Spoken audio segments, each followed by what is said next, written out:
Hello everyone, I welcome you to this session. I hope everyone is sound and healthy. So today we will start our next chapter, which is about force and laws of motion. Okay, so in this chapter we will discuss the various terms like force, Newton's laws of motion, inertia, and conservation of momentum. Right? So in our earlier chapter we have discussed few things about the motion of the object, just like distance, displacement, speed, velocity, acceleration of the object whenever the object moves in a straight line.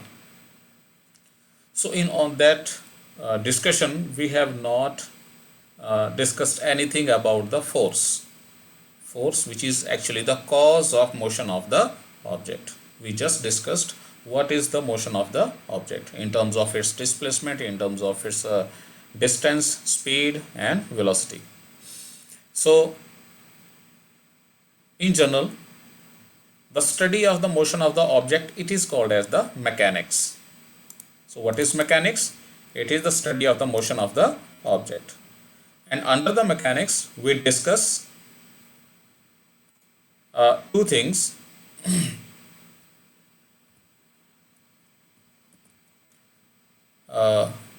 Kinematics and dynamics, right? So kinematics discusses the study of the motion of the object without including the force in the discussion. Force, which is actually the cause of the motion of the object, due to which the motion is taking place in the object. So whenever we do not discuss the force but discuss the motion of the object in terms of its distance, displacement, speed, velocity, right? We call it kinematics. And whenever we also include the force which is causing the motion in the object, we call it dynamics. So as we already know that in our last chapter we have discussed nothing about the force. We just discussed about the different terms which are related with the motion of the object, just like distance, displacement, speed, velocity, acceleration. So that in that chapter we have discussed kinematics, and now we will discuss about the force also, right? We will include the concept of force, which is actually the cause of motion of the object, in the discussion. So such a kind of study of motion of the object which include into the discussion the force, the cause of the motion of the object, it is called as that study is called as the dynamics. So to begin with, let us start with force. So what is a force?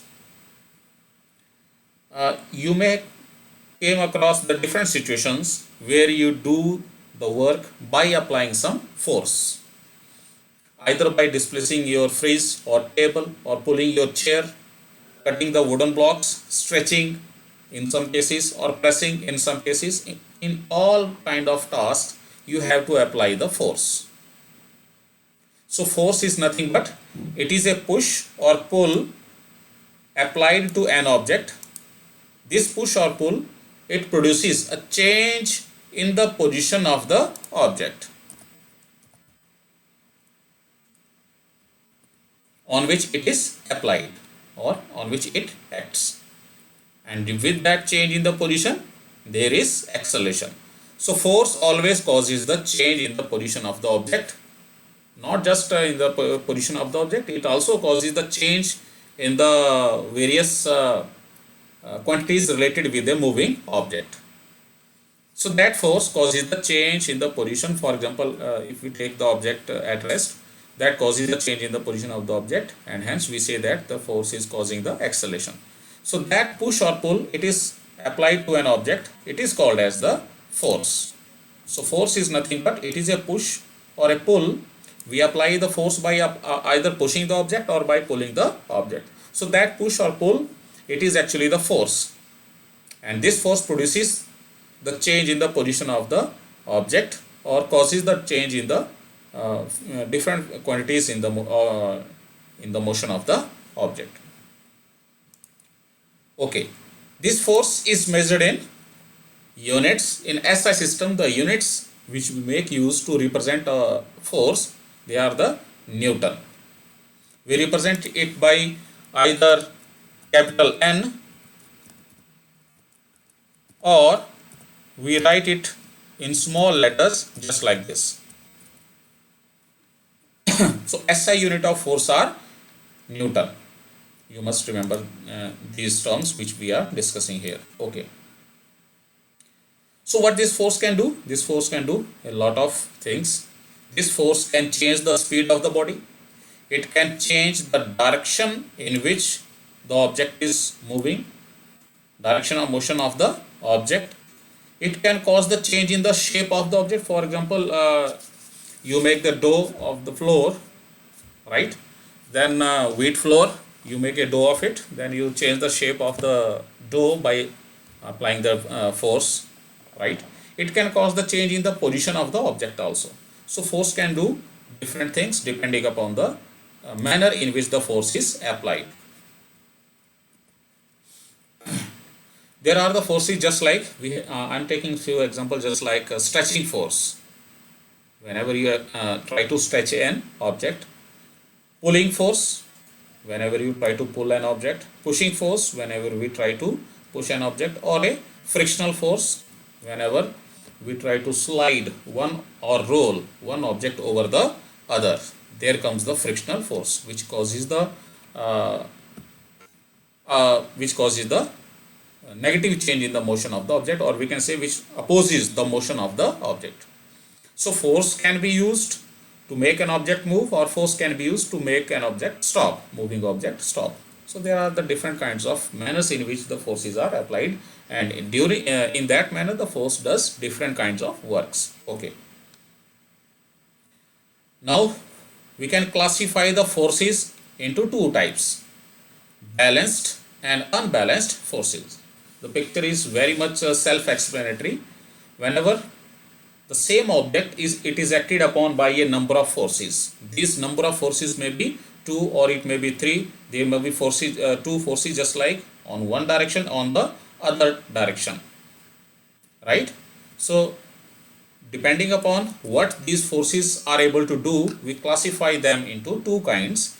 Either we call them the balanced forces, or if not, then we call them the unbalanced forces. So what are balanced forces? Suppose that there is an object just like this, which is acted upon by two persons on both sides. So both of them are trying to push the object. If both of them are applying the same amount of force on this same object, that means the the motion caused by one person, it is cancelled by the force of the second person, right? First person is applying the force, other one is also applying the force. So one is cancelling the effect of the other force. So due to this object remain at its own position. If the object is at rest, that means it remains at its own position. These two forces are acting in opposite direction on the object, but these two forces are not able to do any motion in the object. The object which is at rest, it is at rest. So means the forces are not able to cause any change in the state of motion or state of rest of the object. Such kind of forces are called as the balanced forces. So what these forces do? The forces which are acting in opposite direction on the same object, these forces act along opposite direction on the same object. Opposite direction takes place whenever the object is acted upon by two forces, right? There can be more than two number of forces, so they cancel out the effect of each other. So these two forces which are acting in opposite direction, as shown in this picture, they cancel out the effect of each other. Or there can be any number of forces, more than 2, 3, 4, any number of forces. So in all, they will act in such a way so that they cancel the effect of motion due to each other. So hence there is no net motion, or we can say there is no net force which is left to cause the change in the state of the object. Hence the motion due to all these forces is called as zero, or we can say no motion. So these forces cancels the effect of each other, hence they cause no motion in the object which is at rest. So if an object is at rest, so these forces which cancel the effect of each other, which we are calling as the balanced forces, they will not be able to cause any motion in the object which is at rest. So this is first thing. The forces causes no change in the, because they cancel the effect of each other, and hence they cause no change in the magnitude or direction of the moving object.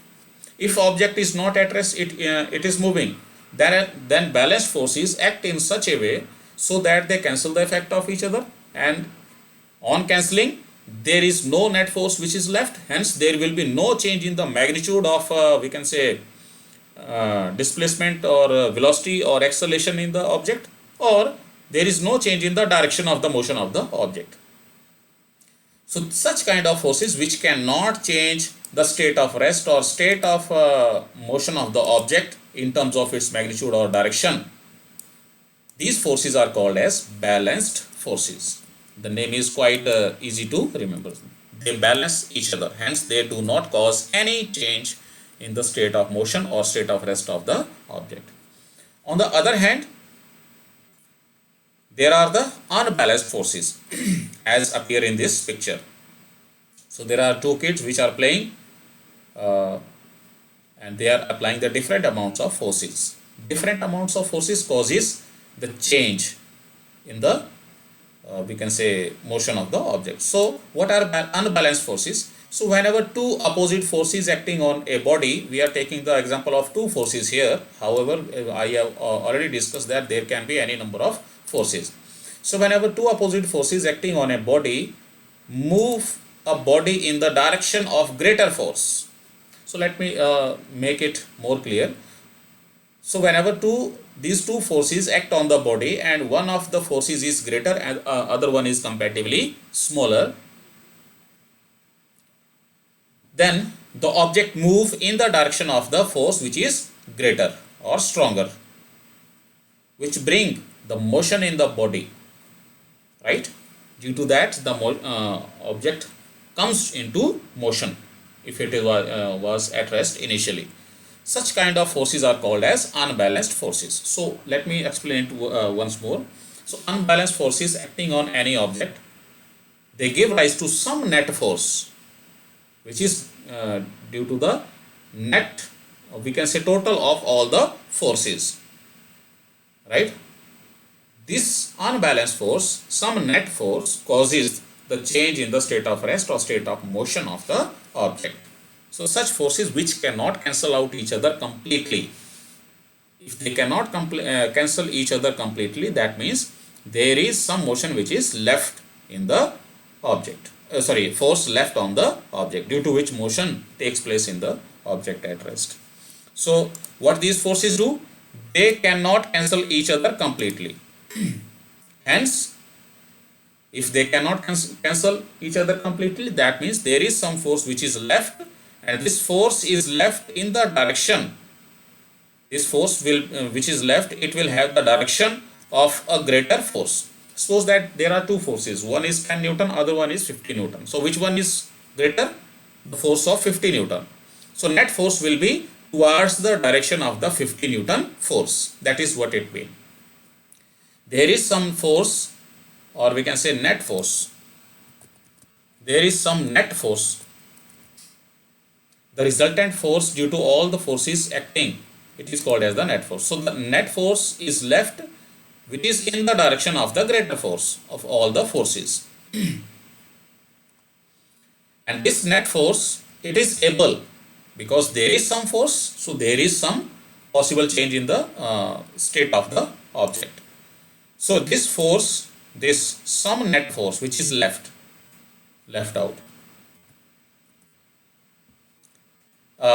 it causes the change in the position of the object at rest. Suppose that object is at rest, then this net force can cause the change in the position of the object. What else this uncancelled force, or we can say left out force, can do? it can cause the change in either magnitude of the velocity or change in the direction of the velocity, or can cause the change in both magnitude and the direction during the motion of the object. So that means the force can cause, if the object is in motion, the force can cause the change in the motion of the object in terms of its magnitude or in terms of its direction. That means either the force can decrease the velocity in terms of magnitude or increase the velocity in terms of magnitude. And if force is not doing that, then force may change the direction of the velocity, or we can say direction of motion of the object. Just like the force applied by steering of the vehicle changes the direction of motion of the vehicle or a car. Or the force may also cause the change in both magnitude and direction. So this is what an unbalanced force can do. So I have used some pictures here to make the things even more clear. In this picture there are two forces acting on the same point in the tug of war competition. One team is pulling the rope along their direction with a force of 300 Newton, and other team, it is also pulling the same rope with the 300 Newton of equal amount in opposite direction. So these two forces are equal in magnitude but opposite in direction. Hence they will not be able to cause any change in the we can say position of the rope, because these forces will cancel the effect of each other. Hence there will be no net force, or we can say net force will be zero in this case of forces. So this is the case of balanced forces. In the example which is shown just below it, there are the two teams which are applying different amounts of forces. One team is applying the force of 300 Newton and other team it is applying the force of 400 Newton in opposite direction to the other team, the force applied by the other team. Due to which what will happen? There will be some force which will be cancelled, but there will be some force which will be left out. So how much force will be left out? This we can understand from this example. So balanced forces, they will give rise to zero net force, because the net force will be the force, one force minus the other force. So here it will be 300 Newton minus 300 Newton, it will be 0. And in this case, as we have discussed in this example, right? So one team it is applying the force of 400 Newton, another team it is applying the force of 300 Newton in opposite direction. So we just subtract the forces, because forces are in opposite direction, that's why we are subtracting them. If the forces are along the same direction, then we just add them. And of course, in that case, the forces will not cancel. Okay, so in this second example, what will be the net force? It will be 400 Newton minus 300 Newton. So what is left? 100 Newton force is left. And this 100 Newton force, it will be along the direction of the greater force. So which one is greater? 400 Newton. So this 100 Newton will be the net force which will act on the rope in this direction. So this is what we call the unbalanced force. So due to this 100 Newton extra force, this team is able to pull the rope towards its own direction. So this is the final picture I have just used to sum up the terms which are associated. So in terms of balanced forces, the net force is 0. So when two or more forces act on an object are equal in all directions, so they cancel the effect of each other and hence gives 0 net force. So they result in no movement or no change in the motion of the object. And in case of unbalanced forces, whenever two or more unequal forces act on an object, these forces are not able to cancel out the effect of each other. Hence, there is some net force which is left. And this force which is left out, which is not 0, it is along the direction of the greater force, as we discussed in this example. So this non-zero force, non-zero net force is able to cause the change in the state of rest or state of motion of the object. It can change the direction of the motion of the object, it can cause the magnitude of the motion of the object, or it can make an object move or stop. So this is about balanced and unbalanced forces. So that is all for now. On the next day, we will take on the Newton's laws of motion. Thank you.